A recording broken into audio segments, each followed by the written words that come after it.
Are you having trouble making more money? Are you having trouble when you try to get into a business opportunity or try to start a small business or something on the side to increase your income, and you're finding that you're just not able to make it? Well, I want to tell you the 6 things that are keeping you broke. And if you don't understand these 6 things, you're going to just tread through life like your feet are in cement, and you're going to wonder why other people can become successful and you just either stay where you're at or you're making very little progress in your life. But the big thing is that you're not where you want to be.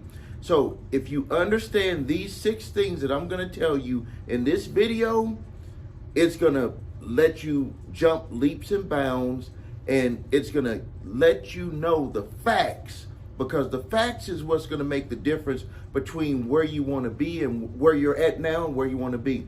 Is if you know the facts, it's going to help reveal the truth to you. And when you know the truth, then you can decide on how you want to move forward, because there's a lot of people who will know the truth. It gets revealed to them, but they don't move forward. But that's okay, because at least if you know the truth and you decide not to move forward with it, then that's your decision.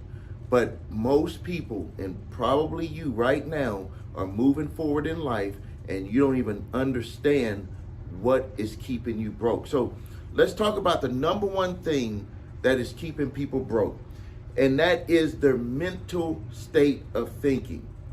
There are so many things inside of people. Mental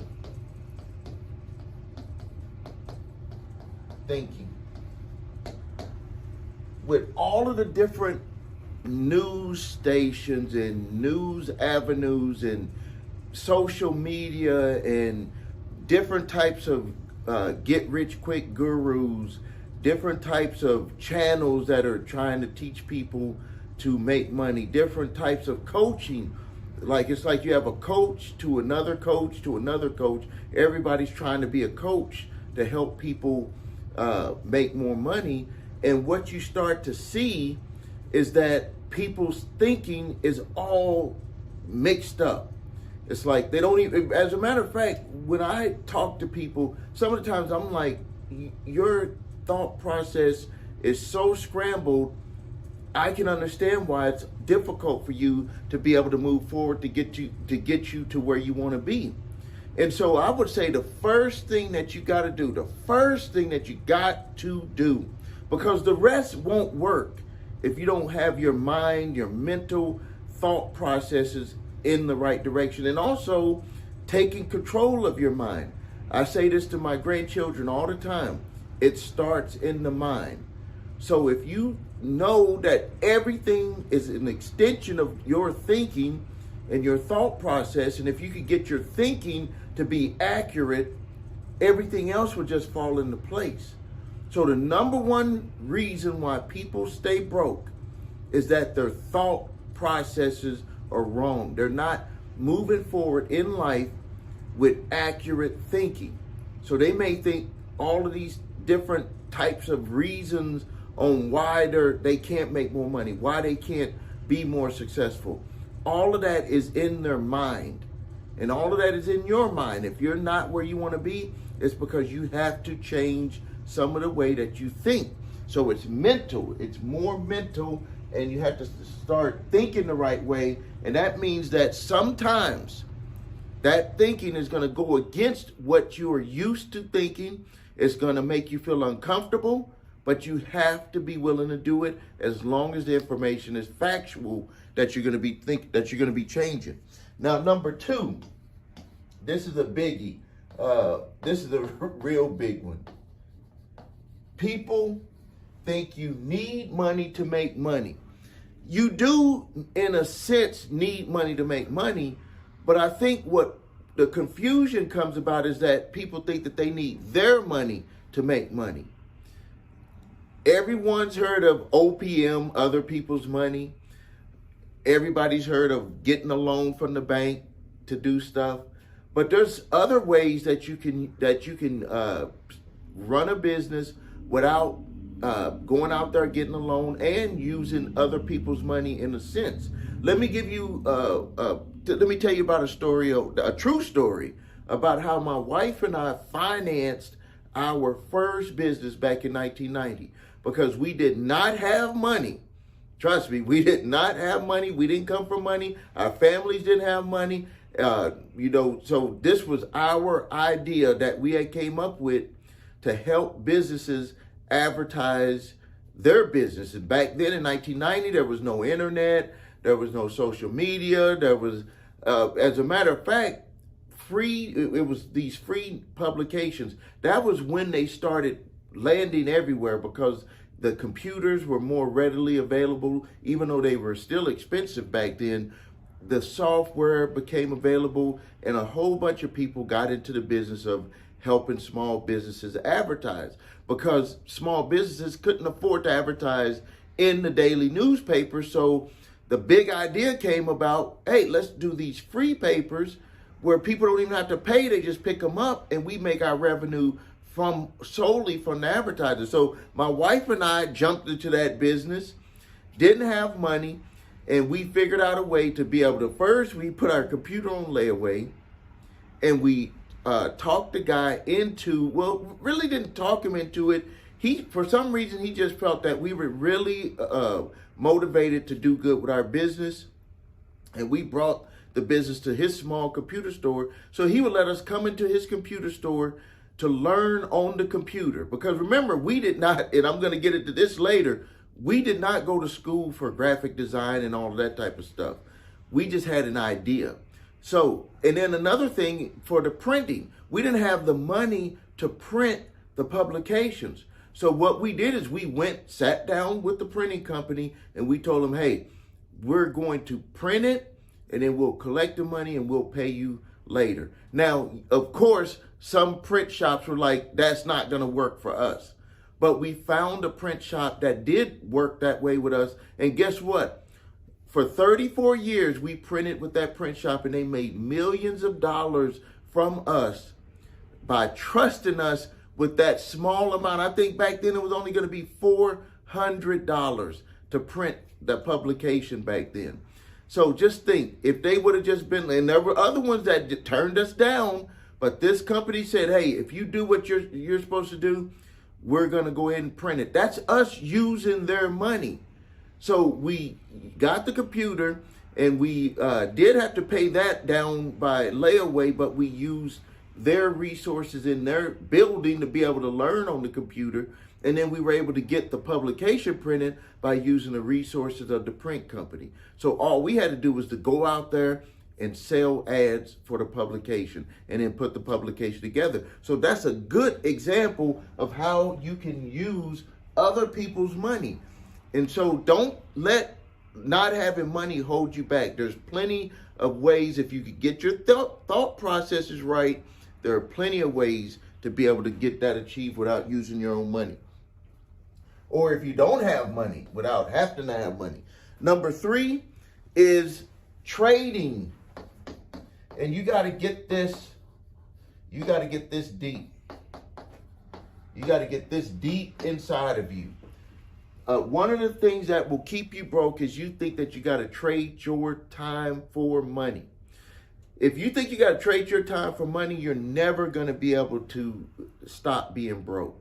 Because if you're a singer, do you think that a singer would just go out there and continue singing and they're just like at some point like, hey, I just got to get paid more money for my time?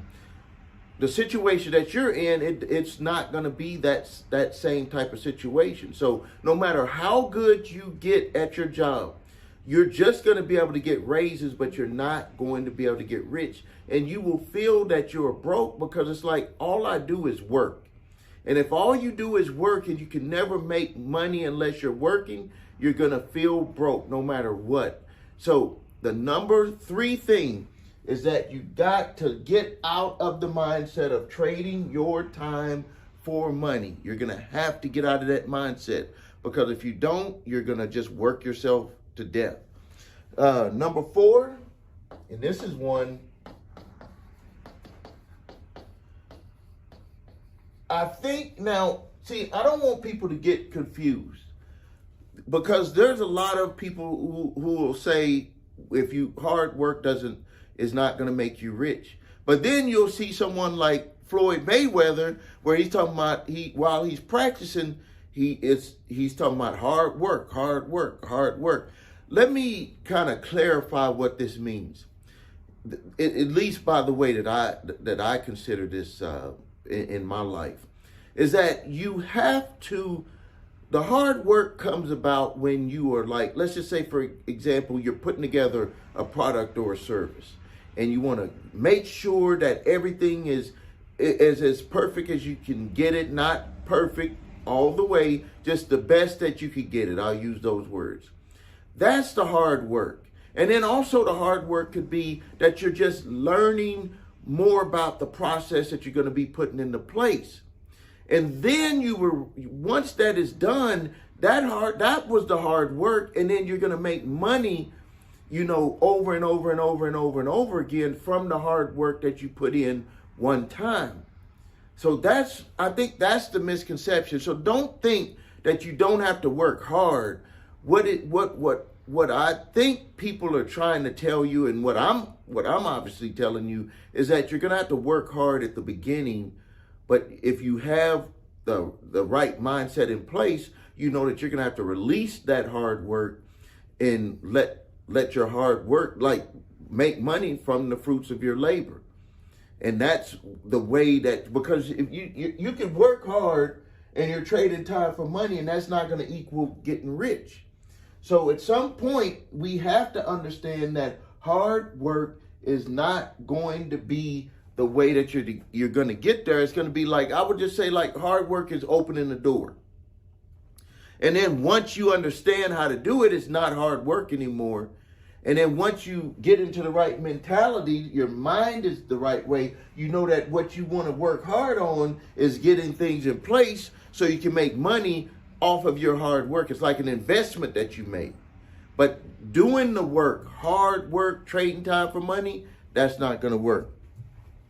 Number 5, and I'm running out of space here. We'll get that. Is that this is crazy. This one here is crazy. And this is what I had kind of alluded to earlier. You have to know what you are doing. Forgive me, I've run out of space there. Number 5, you have to know exactly what you're doing for your business or opportunity.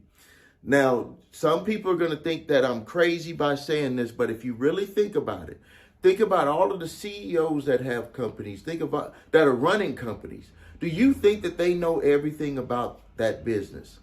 As a matter of fact, I've talked to some CEOs. I have some CEOs that are mentors of mine. I know some people who have started companies, and I was shocked about how much they actually knew about their business. Like on that Undercover Boss, that on CNBC, that Undercover Boss show. Think about it. Like it's kind of unsaid, but you see it, and they sometimes make fun of it. When those CEOs go into there and see what people are actually doing to make their businesses run, do they really know how to do it? No. But that's a key piece of their business. So something that I did years ago, probably about now going on 4 years, is that I had decided to start a new company. But I was going to do it totally different this time. I was going to make this company to where I was not going to be really had any responsibility other than just maybe signing off. And I won't say maybe, I signed off on the checks because I didn't have that much trust, but to be able to do that. But I put everyone in place for that business. So that meant that I didn't have to do anything other than just sign the checks when they were needed. And because most stuff was direct deposit or direct withdrawal once we set it up, I didn't even really have to do that work. But I wanted to just, because I had saw what other people had done, and I wanted to see if I could put everything in place. That meant that I got for each department, there is a department head. At that time, it was just the department head was the only employee for that department at that time. So I wanted to get those people in place, and I wanted to see what would happen. And I knew absolutely nothing about the business that I was going into. All I did was invest the money. This is the truth. God's honest truth. That business was the fastest business that I had ever started that made it into the $1 million range. And now, after 4 years, that business is headed towards $4 million a year. $4 million a year. It was the fastest business that I had ever started. So that means that you do not have to know what you're doing. You have to really know, and that goes back towards the mindset and the thinking, is you have to know what you want to do. And if you know what you want to do, and you have accurate thinking, truthful thinking, which I did, is I'm like, if I know nothing about this business, but I know that this is a good industry to be in, what would happen if I get everybody in place? And I didn't even have to say what would happen, because I had examples of other people. And even if you don't know people, you can look and see that there's examples of people. Just watch the CNBC show, and you can see that those people that run those companies know nothing about their workers and all of the stuff that they go through to accomplish the goals of running the business. So what that really actually means, and I think that this goes to people's ego. And what I did is I let my ego go with this. And I was like, if this person knows what they're doing, you got to hire the right people. But if they know what they're doing, I'm going to just trust it and just make sure that everything is growing. And it was the fastest growing business that I had ever started. Now, number six, and I'll put it over here. Number six, this is a very important one, is that you do not need a degree. You don't have to have all of these certificates and go to college for 4 years. Not to say that that stuff isn't important. But the number one thing that I think that has set me aside and that could set you aside from anyone else that is trying to do a business is that you gotta have skills. And when you're starting your first business, is that you have to hone in on one thing that you do, and you have to do it over and over and over and over and over again. So it would be easy for me to talk about the success that I got now. So I'm going to go all the way back to 1990 when my wife and I started our first company, the one that I told you about, the publishing business, and where we had no money, because that's probably where you're at and where your thinking is that I have no money, I have no resources, I'm trying to do things, I keep failing. So the first thing that you would need to do, once you got all of this into your mind, you got your thinking right, is that you got to look at the skills. And then you hone in on one skill. So my wife and I want, if I'm looking back to that time period in our life, the number one skill that we had is that we knew how to talk to people. Is that we knew how to talk to people, and that we would when we heard the word no, it was just like opening up another door to get to a yes. So our skill was that we knew how to talk to people, and if someone said no, we didn't take it personal. We just kept moving forward.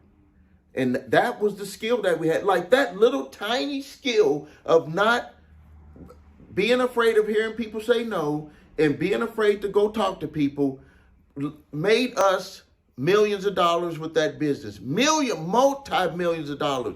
Helped us get to where we are with owning multiple businesses. But just think, if we were afraid and we did not hone in on that skill, because see, when I look back, I didn't know how important that skill was. Because when you're getting into business and you're looking at other people that are successful, they got money, they come from a family with money, they have all of this education, all of that. They had everything that we didn't have. But we had that one skill, which was to not be afraid to talk to people and not be afraid of hearing the word no. And trust me, a lot of you right now do not move forward in your business because you are afraid of failure. And failure shows its face in different ways. So if I was able to tell you, hey, watch out for failure this way, that's like giving you a little leg up on how failure is going to look. Failure is going to look different, and your type of failure, what makes your body get upset and emotional with failure is different from what someone else's or what mine would be.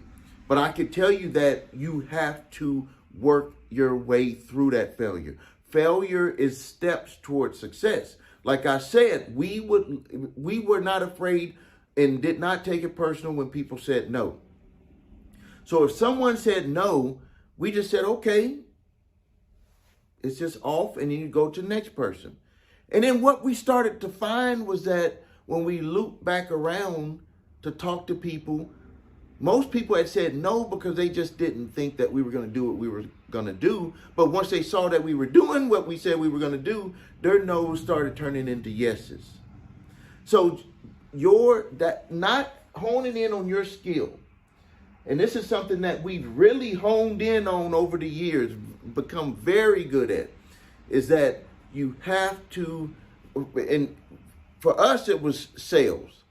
For you, whatever your skill is going to be, you got to hone in on it, and you have to double down on it, and you have to keep going and going and going, because that skill is what's going to help you break out from where you're at right now. And then once you get some success, so pay attention to me. We did not have that skill and then start trying to cultivate other skills.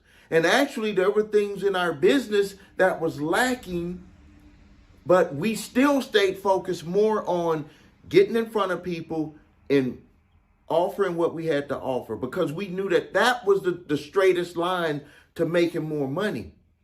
Yes, there was other things in our business that we had to tighten up, but it's crazy when I think about this.